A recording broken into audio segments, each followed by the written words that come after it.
Est-ce qu'ils se rendent compte de comment ont été fabriqués ces petits objets, que finalement, est-ce que dans leurs mains, ils ne tiendraient pas l'exact contraire de ce qu'ils dénoncent?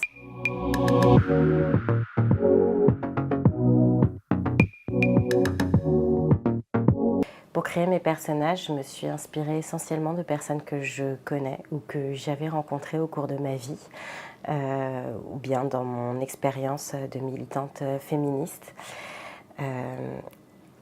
Ils sont éparpillés aux quatre coins du monde, mais vous verrez à la fin, vous comprendrez pourquoi ils sont tous liés les uns aux autres.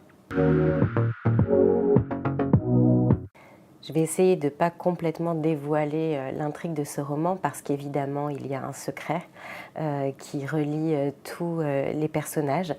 En revanche, je peux déjà dire que l'idée m'est venue lors de la manifestation du 11 janvier 2015, juste après les attentats de Charlie, où je voyais tous ces manifestants dans la rue avec des petits drapeaux bleu, blanc, rouge. Et je me suis demandé, mais est-ce qu'ils se rendent compte de comment ont été fabriqués ces petits objets, que finalement, est-ce que dans leurs mains, ils ne tiendraient pas l'exact contraire de ce qu'ils dénoncent?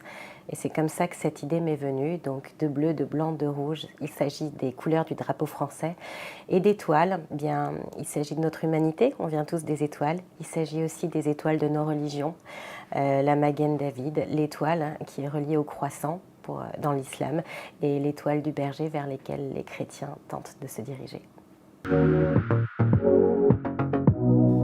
Je crois qu'en réalité, tout est lié,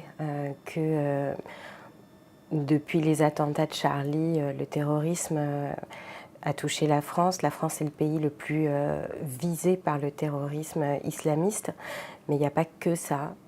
Et c'était important pour moi, qui ai été confrontée de par mes origines à ces questions depuis que je suis toute petite, de montrer comment en réalité c'est le monde entier qui est connecté à travers différents projets tyranniques, totalitaires, et qu'on ne peut pas explorer ces sujets et les comprendre si on se focalise uniquement sur un pays.